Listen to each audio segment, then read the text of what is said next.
welcome back to MacaroNO. Today, we'll be making a Bowties and cheese recipe. I'm sorry about the tripod legs. I didn't realize they would be in the shot, but I'm just laying out your ingredients right now.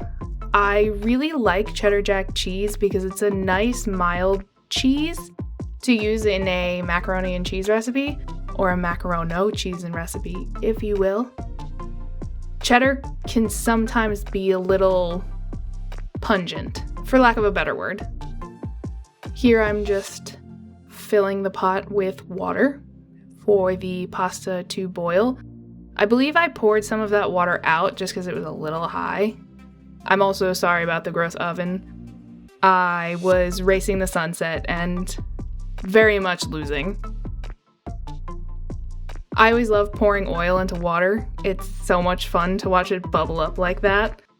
And it was really mesmerizing to watch. I was tempted to cut more of it in. So you're gonna oil your water so the noodles don't stick to each other, and the salt makes the water boil faster.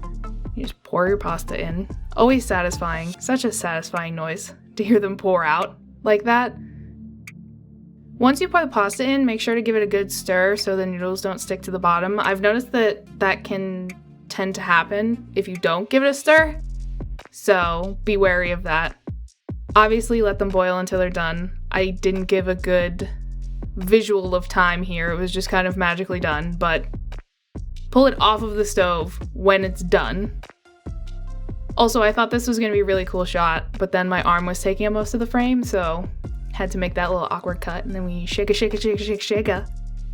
A lot of shaking, which you'll see later didn't help that much, but we're trying our best. You're gonna use the same pot to make your sauce. I do make this a little differently now, and I'll outline that in a future blog post, but very nice to use one pot, less dishes. Definitely put more butter in than that. I've learned since making this recipe. I also ended up, I think, putting a little more than that in on this recipe, but for sure put more in there. I don't really have measurements for anything. I tried to do my best in the blog post, which you can find on my website, which I will link below.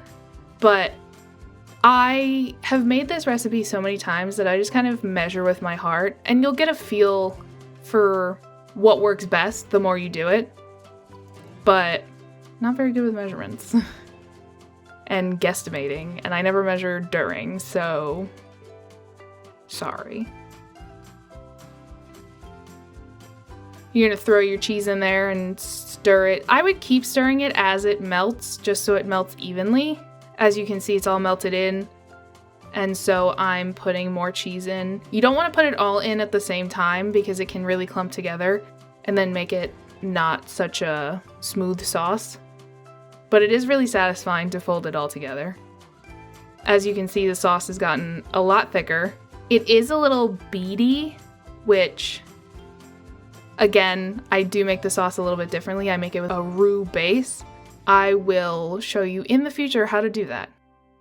Now I'm just adding some salt and pepper to season it and to taste. You can add whatever other seasonings you want in here. I know people like to add a whole bunch of different things. If you're adding any type of hot sauce, I definitely would add it now.